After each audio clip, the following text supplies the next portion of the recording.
तो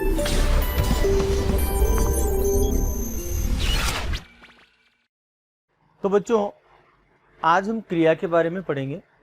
क्रिया क्या होती है? देखो, एक वाक्य जब होता है, हमने लिखा राम ने खाना और खाया। इस वाक्य में पद देखिएगा, राम ने खाना खाया। तो राम ने क्या है? ये कर्ता पद है। खाना क्या है? ये कर्म पद है। और खाया जो क्रिया, ये क्रिया है। मतलब काम हुआ। कौन सा काम हुआ? खाने को खाने का काम हुआ। तो जो काम होता है वही क्रिया कहलाती है। इट मीन्स क्या हुआ? एक वाक्य में कर्ता के साथ क्रिया का होना अत्यंत आवश्यक है, वरना वो वाक्य नहीं होगा। तो बिना क्रिया के वाक्य का निर्माण नहीं हो सकता। अब बात आती है, यहां हमने समझा क्रिया है क्या। तो क्रिया की परिभाषा हम जानते हैं। क्रिया क्या है? क्रिया है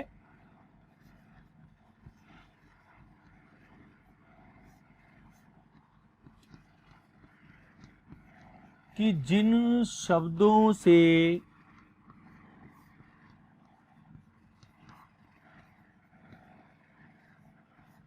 किसी भी कार्य को करने, होने या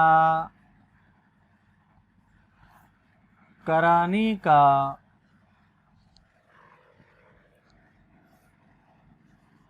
बोध होता हो, उसे क्रिया कहते हैं।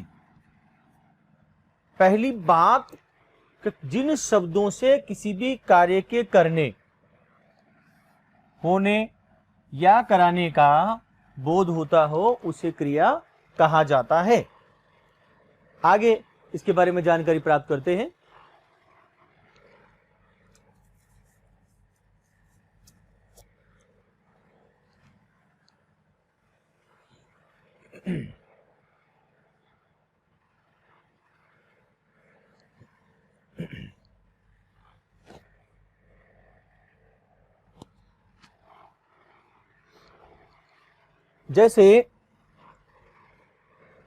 जैसे वाक्य हमने लिखा, वर्षा हो रही है। भाई काम क्या हो रहा है? कार्य क्या हो रहा है? वर्षा हो रही है ना? तो हो रही है इसकी क्रिया हो गई। उसी प्रकार से वह खेल रहा है। क्या कर रहा है? खेल रहा है। राम लिखता है। क्या करता है? लिखता है। तो ये क्रियाएं हैं। जिन शब्दों से किसी कार्य के करने या होने का पता चलता हो, वे शब्द क्रियाएं कहलाते हैं। अब क्रिया जो बनती है, तो क्रिया का निर्माण होता है किसी धातु से। बिना धातु के क्रिया का निर्माण नहीं है।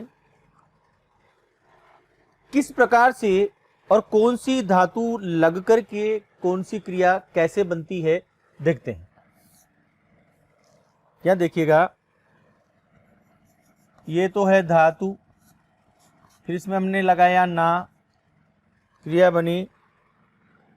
और उसका वाक्य प्रयोग कैसे होगा, वाक्य कैसे बना? जैसे हमने लगाया पढ़ धातु, ना लगा, क्रिया बनाई पढ़ना। अब इसका वाक्य प्रयोग क्या होगा? निशा पढ़ रही है। धातु ना, ये बन गई आपकी क्रिया। और किस प्रकार से वाक्य का प्रयोग किया जाएगा?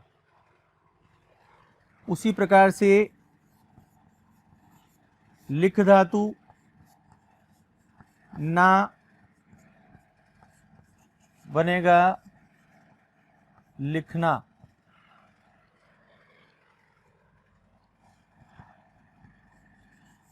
मीना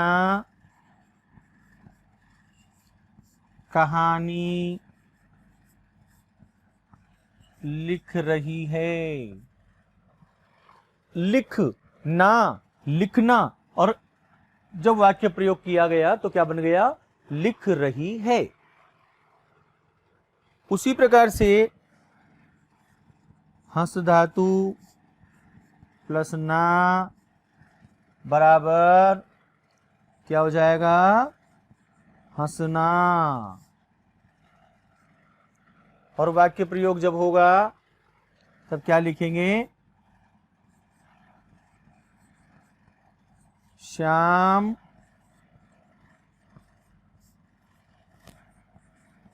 हंस रहा है।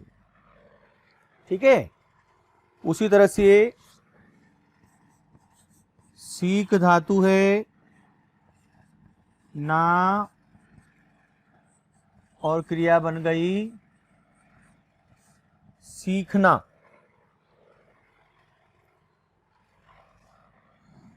मैं संगीत सीखता हूं। मैं संगीत सीखता हूं बदल गया। गिन धातु ना, क्रिया बन गई गिनना।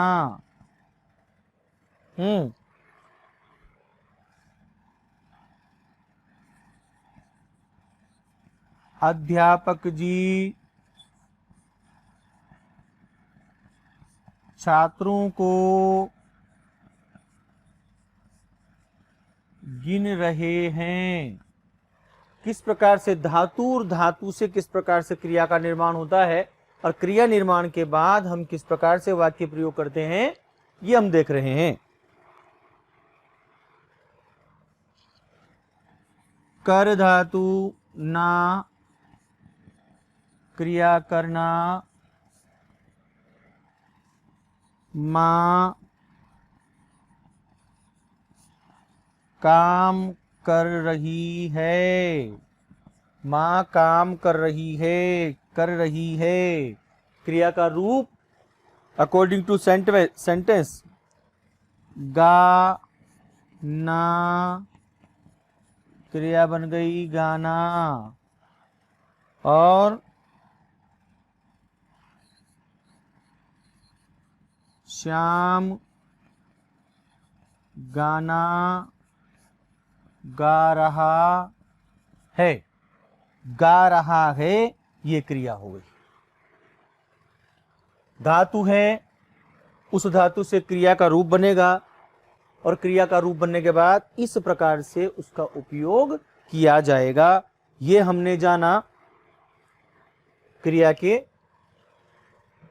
किस प्रकार से रूप, या किस प्रकार से रूप हम उसका क्रिया का बना सकते हैं। ठीक है। अब हम जानेंगे क्रिया के भेद के बारे में। कौन कौन सी क्रियाएं होती है, कितनी प्रकार की क्रिया होती है।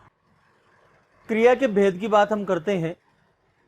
क्रिया के कितने पार्ट हैं, कौन कौन सी प्रकार की क्रिया होती है, आइए जानते हैं एक ग्राफिक्स के माध्यम से। ये क्रिया के भेद की बात हम करें, दो प्रकार से, दो भागों में हम इसको विभाजित कर सकते हैं। पहला है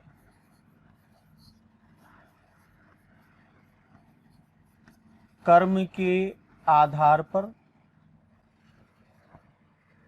और दूसरा है रचना के आधार पर, रचना या प्रयोग के आधार पर।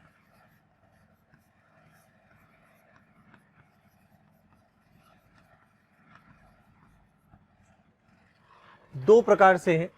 अब कर्म के आधार पर हम बात करें तो हम जानते हैं दो प्रकार हैं।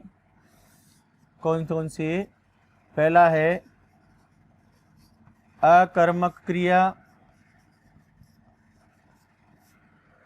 और दूसरा है सकर्मक क्रिया। ये कर्म के आधार पर अकर्मक क्रिया और सकर्मक क्रिया। अब रचना और प्रयोग के आधार पर जानते हैं।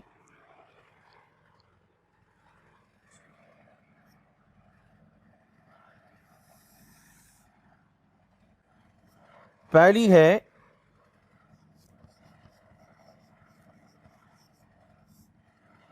सामान्य क्रिया,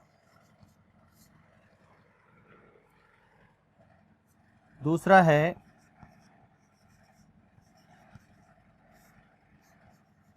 संयुक्त क्रिया,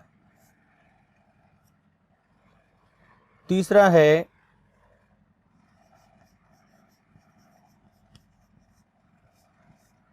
नाम धातु क्रिया,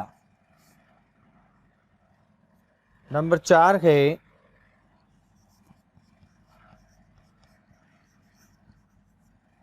प्रेरणार्थक क्रिया, और 5वां है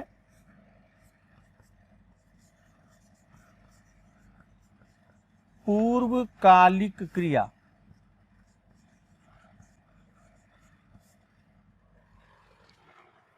दो स्थिति हमारे सामने है। एक कर्म के आधार पर क्रिया का वर्गीकरण है, दूसरा रचना के आधार पर क्रिया का वर्गीकरण है। अकर्मक क्रिया और सकर्मक क्रिया ये कर्म के आधार पर विभाजन है। रचना के आधार पर जो विभाजन है वो सामान्य क्रिया, संयुक्त क्रिया, नाम धातु क्रिया, प्रेरणार्थक क्रिया और पूर्वकालिक क्रिया के रूप में है। अब हम सबसे पहले जो जानकारी लेंगे वो लेंगे अकर्मक क्रिया के बारे में। हम स्टार्ट करेंगे अकर्मक क्रिया। जिस क्रिया का फल कर्म पर न पड़कर कर्ता पर पड़ता हो, जिसका प्रभाव कर्म पर न पड़कर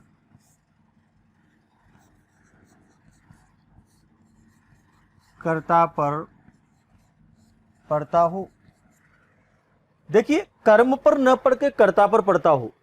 जब कर्म होगा ही नहीं तो कर्ता पर पड़ेगा सीधा प्रभाव, तो वो अकर्मक क्रिया होगी। अब अकर्मक क्रिया कैसे? कर्म होता ही नहीं, सीधा सीधा कर्ता का प्रभाव क्रिया से होता है। कैसे? जैसे बच्चे हंस रहे हैं। देखो, एक तो है बच्चे, बच्चे क्या है? कर्ता। बच्चे क्या कर रहे हैं? हंस रहे हैं। पूरा जो पद है, पूरा विधेय पद जो है वो पूरा का पूरा क्या है?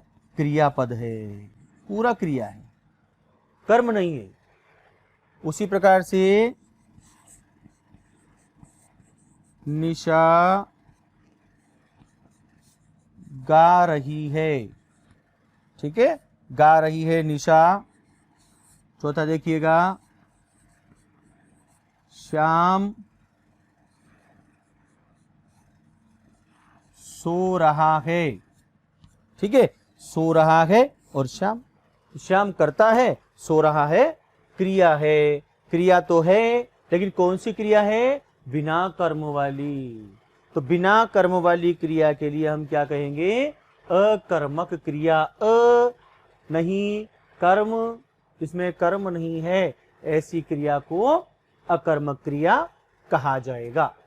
तो बच्चों, कर्म के आधार पर जो पहली क्रिया है अकर्मक, उसको हमने जाना। इसके बाद हम बात करेंगे सकर्मक क्रिया की। बात करें सकर्मक क्रिया के बारे में। सकर्मक क्रिया,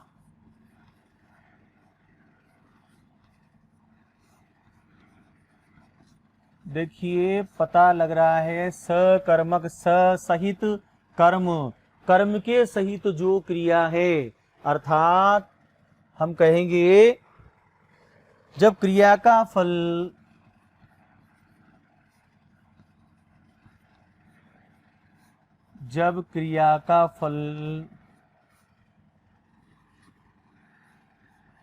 कर्म पर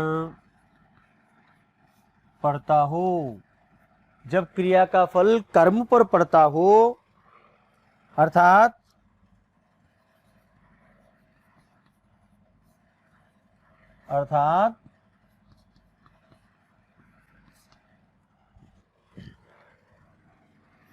जिस क्रिया में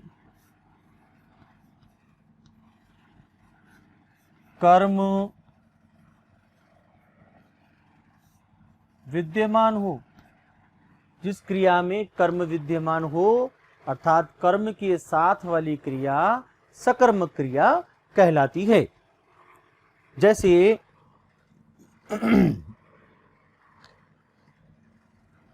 वाक्य है,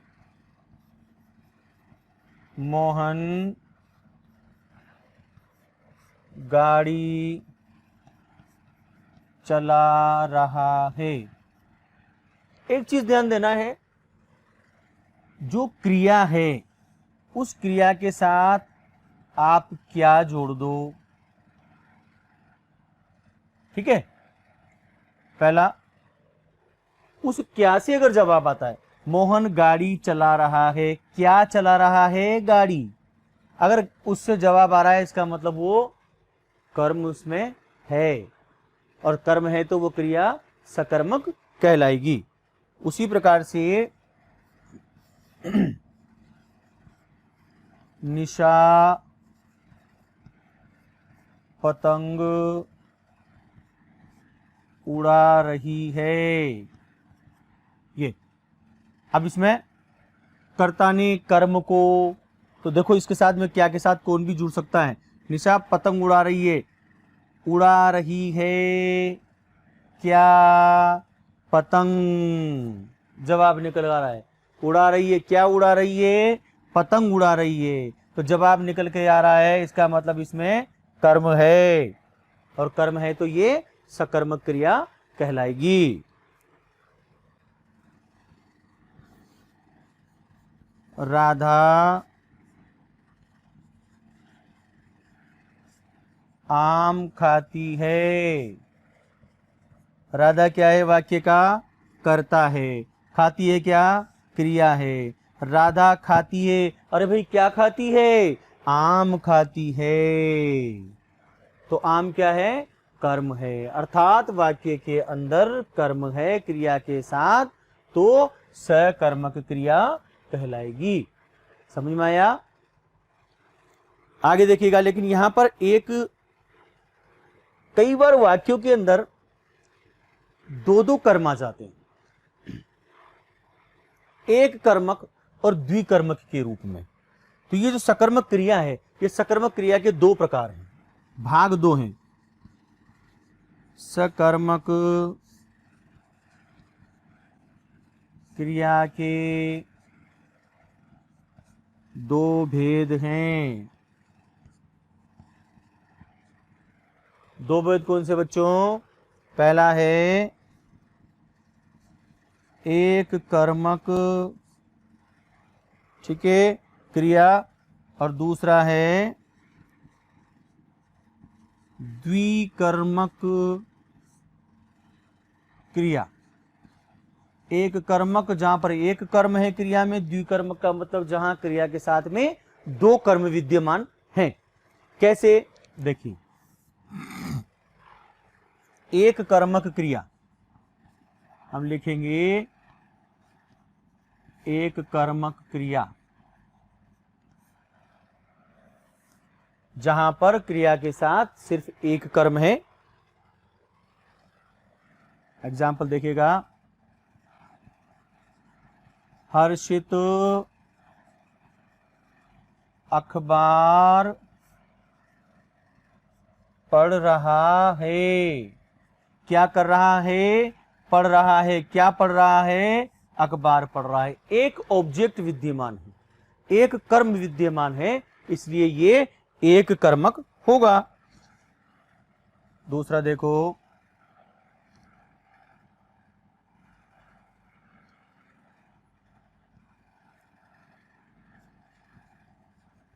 जयांशी खाना खा रही है। क्या खा रही है? खाना। यहां पर भी एक कर्म निकल करके आ रहा है, तो ये एक कर्म को। नंबर 3 देखिएगा, मोनिका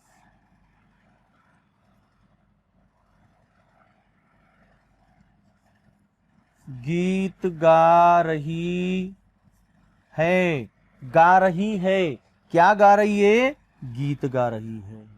तो यहां पर एक एक कर्म इसके साथ दिए गए हैं, तो एक कर्मक होगा। जैसे ये पेड़ से फल तोड़ो। क्या तोड़ो? फल तोड़ो। एक एक कर्म दिया गया है, तो बच्चों ऐसी स्थिति में ये एक कर्मक क्रिया कहलाएगी। ठीक है। दूसरा देखिए, द्विकर्मक क्रिया। एक कर्म के बाद द्विकर्मक। द्विकर्म से पता लग रहा है द्विकर्मक, जहां पर क्रिया के साथ दो कर्म विद्यमान होंगे, वे द्विकर्मक क्रिया कहलाएगी। कैसे? देखते हैं। आइए द्विकर्मक क्रिया के लिए आगे बढ़ते हैं। द्विकर्मक क्रिया,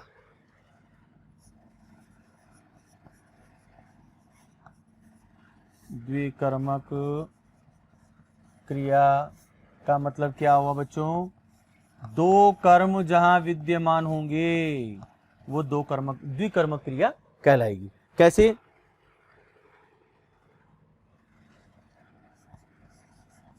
माली पौधों को पानी से सींच रहा है। पानी से सींच रहा है, पहली क्रिया क्या हो गई? सींचना तो क्रिया हो गई। ठीक है। पौधों को पानी से सींच रहा है। सींच रहा है, यह क्रिया। माली पौधों को पानी से सींच रहा है। क्या कर रहा है? सींच रहा है। हमने कहा था क्या कर रहा है? सींच रहा है। कर्म निकाल रहे हैं। खाना खा रही है, तो क्या खा रही है? खाना। सींच क्या कर रहा है? वो रहा है। क्या कर रहा है? सींच रहा है। किसको? पौधों को। दो कर्म विद्यमान है, और पौधों को। तो द्विकर्मक में दो कर्म आपके सामने आ रहे हैं। एक और देखिएगा,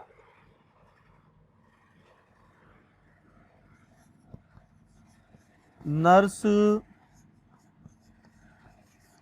रोगी को दवा पिला रही है। देखिएगा, क्या पिला रही है? दवा। किसको? रोगी को। है ना? दो ऑब्जेक्ट हैं, कर्म दो हैं, और दो कर्म होने की वजह से वाक्य द्विकर्मक कहलाएगा। हमने दो प्रकार के वाक्य, अकर्मक और सकर्मक जो क्रियाएं थी, उनको हमने जाना। ये किसके आधार पर था? कर्म के आधार पर। ठीक है बच्चों। और अब हम चलेंगे प्रयोग या संरचना के आधार पर क्रियाओं का प्रकार कितना होता है। ठीक है, हम बढ़ेंगे आगे की ओर। तो आइए अब जानते हैं प्रयोग या संरचना के आधार पर क्रिया की प्रकार। ठीक है, और सबसे पहले है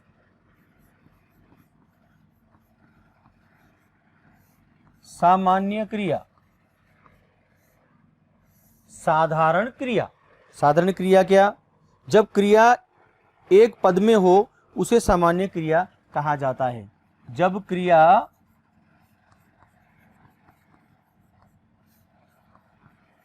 एक पद के रूप में हो उसे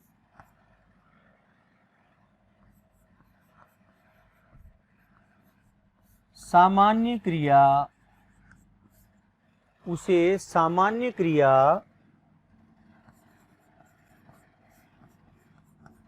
कहा जाता है। सामान्य क्रिया जैसे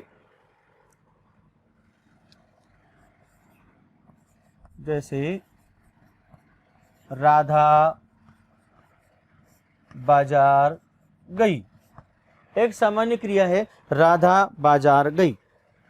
दूसरा देखिए, यह आम का वृक्ष है। ये साधारण सी बात है। एक बाजार गई, ये गई क्रियापद है ना। आम का वृक्ष है, ईजेमार का प्रयोग है, तो साधारण सी क्रिया के रूप में आ रहा है। अब दूसरी क्रिया की हम बात करेंगे, ये पहला था, दूसरा है और वो आता है आपका संयुक्त क्रिया। दूसरा है संयुक्त क्रिया। जैसा कि नाम से पता चल रहा है, संयुक्त, संयुक्त का मतलब मिली हुई। जब दो या दो से अधिक क्रियाओं को एक रूप नया बनकर के आता है, एक क्रियापद के रूप में आता है, तो वो संयुक्त क्रिया कहलाती है। मतलब दो या दो से अधिक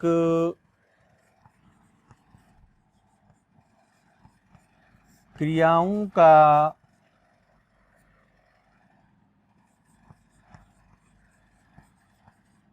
संयुक्त पद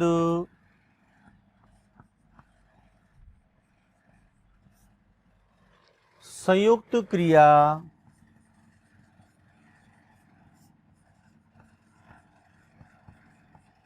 कहलाता है।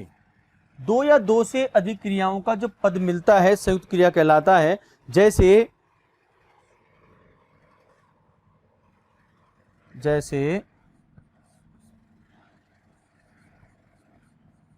मजदूर कुर्सी बना रहा है। बनाना क्रिया हो गई और रहा है ये भी क्रिया हो गई। दूसरा देखिए,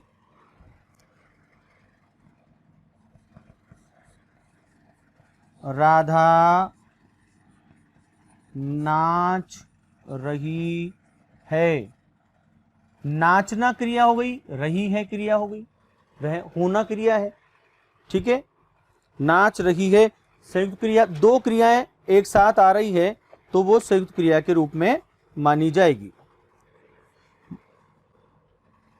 बना रहा है, यहां देखिए बनाना क्या है? मुख्य क्रिया, रहा है सहायक क्रिया है, नाचना मुख्य क्रिया है, रही है सहायक क्रिया के रूप में आ रहा है। उसके बाद आप देखिए नाम धातु क्रिया। नंबर 3 है नाम धातु क्रिया। नाम धातु क्रिया क्या बच्चों? संज्ञा सर्वनाम तथा विशेषण से बनी क्रियाएं नाम धातु क्रियाएं कहलाती हैं। संज्ञा सर्वनाम और विशेषण से जो क्रियाएं बनती हैं, संज्ञा सर्वनाम विशेषण से बनी क्रियाएं, ये जो क्रियाएं हैं वो संज्ञा सर्वनाम और विशेषण से निर्मित होगी। कैसे होगी? नाम धातु, धातु के साथ नाम जुड़कर। चलिए देखते हैं किस प्रकार से इन क्रियाओं का निर्माण होता है। तो नाम धातु क्रिया में सबसे पहले हम संज्ञा से नाम धातु क्रिया बनाएंगे। कैसे? ये संज्ञा है और इससे नाम धातु क्रिया बनाई जाएगी। कैसे बनाएंगे? जैसे संज्ञा है रंग,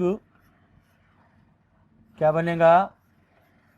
रंगवाना क्रिया बनेगी। टक्कर, टकराना। शर्म, शर्माना।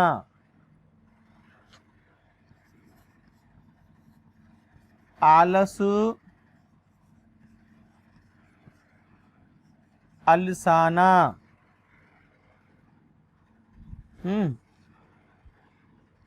हाथ,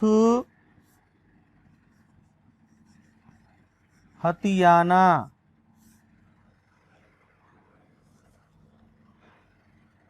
शब्द है लज्जा, नाम धातु लजाना।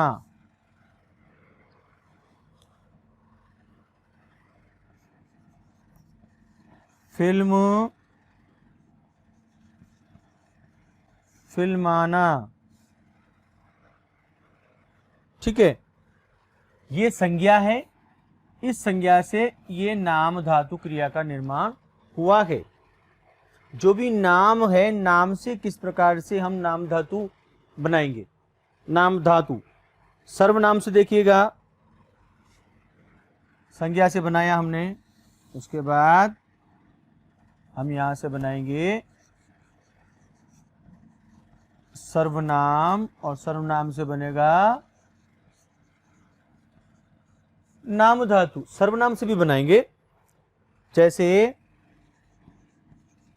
अपना, तो अपना से बनेगा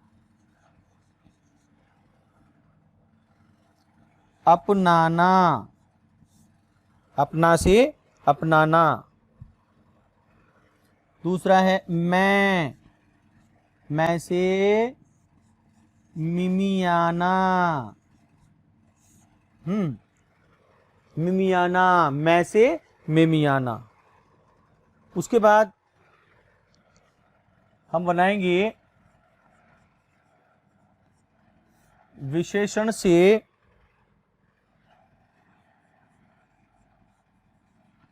नाम धातु क्रिया। विशेषण से किस प्रकार बनेगा? देखिएगा, गर्म, गर्म से गरमाना, मामला गरमाना। गर्म से गरमाना। विशेषण है लंगड़ा, लंगड़ाना। ये नाम धातु लंगड़ाना। 60 से सठियाना। ठीक है। दोहरा से दोहराना। बच्चों, ये नाम धातु बना विशेषण से। संज्ञा से हमने बनाया, सर्वनाम से बनाया, उसके बाद बनाया हमने विशेषण से। विशेषण के बाद इसके जो पार्ट थे नाम धातु क्रिया के, वो हमने यहां पर जाने। विशेषण से नाम धातु बनाया हमने। ये सारी जो जानकारियां अभी अभी ली, किस में ली? नाम धातु क्रिया के अंतर्गत ली है।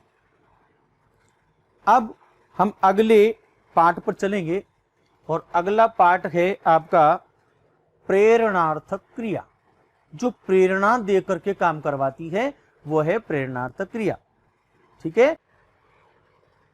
तो बच्चों प्रेरणार्थ क्रिया में प्रेरणा देकर काम कराया जाता है। प्रेरणार्थक क्रिया एक्चुअली होता क्या, कर्ता स्वयं काम करता नहीं है इसमें, वो करवाता है। हाँ शाबाश, वेरी गुड, हाँ करिए, लगे रहो, ये सारी चीजें प्रोत्साहन देती हैं और ये क्या करती हैं, काम करवाती हैं। मतलब क्या हुआ, कर्ता स्वयं काम नहीं करके इसमें कर्ता स्वयं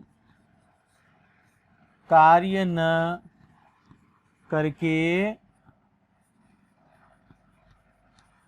दूसरे को प्रेरित करता है। स्वयं कार्य न करके दूसरे को प्रेरित करता है काम करने के लिए। जैसे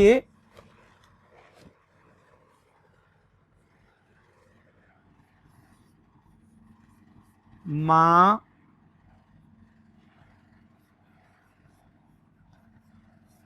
निशा से खाना पकवाती है,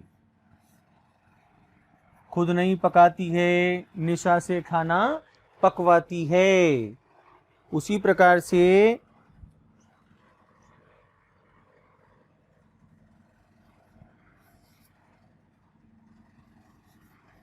नीमा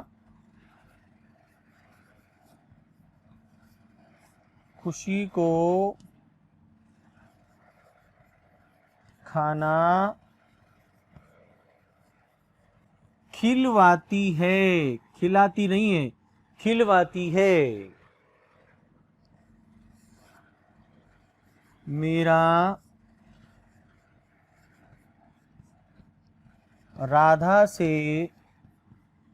गाना गवाती है, गाती नहीं है बच्चों, गवाती है। तो ये जो स्थितियां हैं ये क्या कर रही हैं, खुद कार्य नहीं कर रही हैं, अपितु दूसरे को कार्य करने के लिए प्रेरणा दे रही है या उसे प्रेरित कर रही है। तो ऐसी स्थिति में ये प्रेरणार्थक क्रिया कहलाएगी। ठीक है बच्चों, आगे देखते हैं हम पूर्वकालिक क्रिया। पूर्वकालिक क्रिया, क्रिया का आखिरी पार्ट। पूर्वकालिक क्रिया, देखो दो क्रियाएं कई बार एक सेंटेंस में आ जाती है। जैसे हमने देखा था दो कर्म आ रहे थे, उसी प्रकार से दो क्रियाएं भी आती हैं। तो एक तो पूर्वकालिक होती है जो पहले आती है, एक समापिका क्रिया होती है जिससे वाक्य समाप्त होता है। जो क्रिया मुख्य क्रिया पहले होती है इसको कहेंगे पहले घटित होने वाली क्रिया। जो क्रिया पहले घटित होगी वो पूर्वकालिक क्रिया कहलाएगी। जैसे वाक्य है कि बच्चा रोकर सो गया। जरा देखिए क्रियाएं कितनी हैं। एक तो सो गया, उस सोने से पहले, पूर्व सोने से पहले क्या काम हुआ, वो रोया है। तो पूर्वकालिक क्रिया कौन सी हो गई, ये हो गई। ठीक है, समापिका सो गया। पूर्वकालिक क्रिया रानी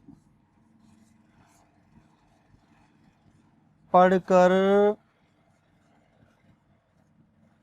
खेलने गई।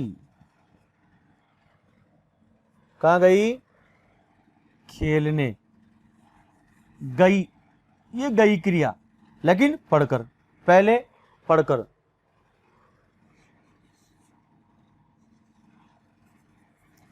नंबर 3, श्याम खाना खाकर सो गया, सो गया, लेकिन पहला क्या काम हुआ? खाना खाकर। दो क्रियाएं आ रही हैं। ऐसी स्थिति में जो पहली क्रिया होती है वो बच्चों पूर्वकालिक क्रिया कहलाती है और पीछे वाली समापिका क्रिया कहलाती है। तो आज हमने क्रिया के विविध रूपों के बारे में जानकारी प्राप्त की, क्रिया के विभिन्न रूपों को देखा, जाना। मैं चाहूंगा क्रिया से संबंधित कुछ प्रश्नों का एक्सरसाइज के रूप में हम बात करें। तो आइए बात करते हैं कुछ प्रश्नों के बारे में।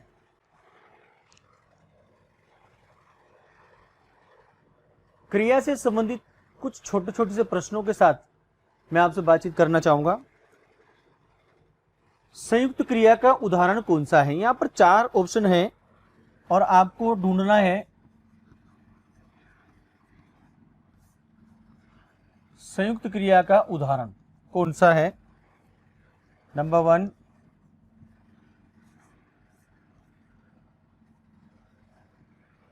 रस्सी जल गई। नंबर 2, सीता पढ़ रही है। नंबर 3, तुम प्रतिदिन पढ़ने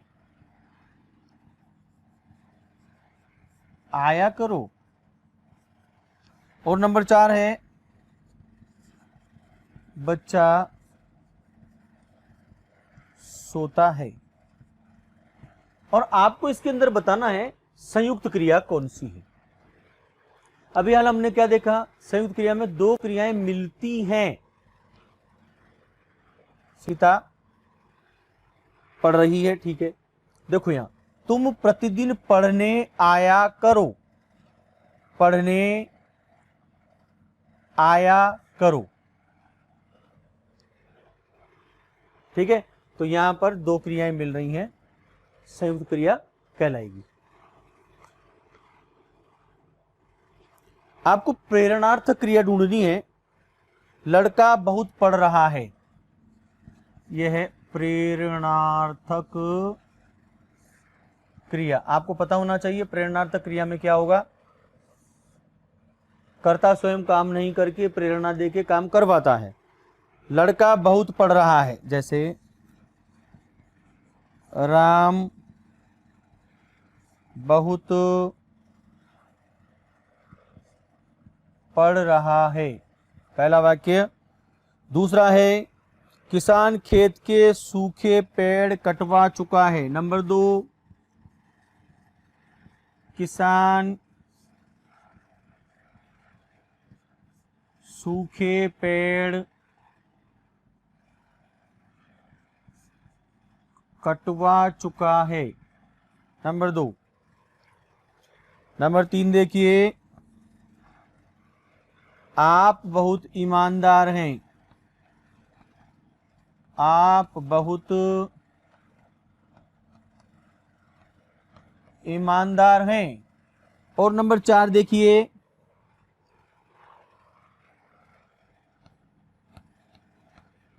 मेरे घर की छत टपकती है। हम बात किसकी कर रहे हैं? प्रेरणार्थक क्रिया की। प्रेरणार्थक क्रिया में क्या होता है बच्चों? काम करता स्वयं नहीं करके प्रोत्साहित करके सामने वाले से करवाता है। कहां स्थिति बन रही है? किसान सूखे पेड़ कटवा चुका है, काट चुका है नहीं बच्चों, कटवा चुका है। तो प्रेरणार्थक क्रिया यहां पर होगी। अगला प्रश्न सुने आप। काम का नाम बताने वाले शब्द को क्या कहते हैं? काम का नाम बताने वाले शब्द को क्या कहते हैं? छोटा सा प्रश्न है। काम का नाम बताने वाला शब्द क्या कहलाएगा बच्चों? क्रिया। काम का नाम, खाना पीना उठना बैठना आना जाना हंसना रोना, ये सब क्या है बच्चों? ये सब क्रियाएं हैं। ठीक है। तो आज प्रश्न बहुत हैं जिनके बारे में हम बात करेंगे। कर सकते हैं। आज हमने क्रिया के परिभाषा, क्रिया के रूप, क्रिया के विभिन्न प्रकार और उन प्रकारों के बारे में पूर्ण रूपेण हमने जानकारी प्राप्त की। आशा है आप सबको समझ में आया होगा। धन्यवाद बहुत बहुत। हम मिलेंगे फिर एक नए वीडियो के साथ, तब तक धन्यवाद।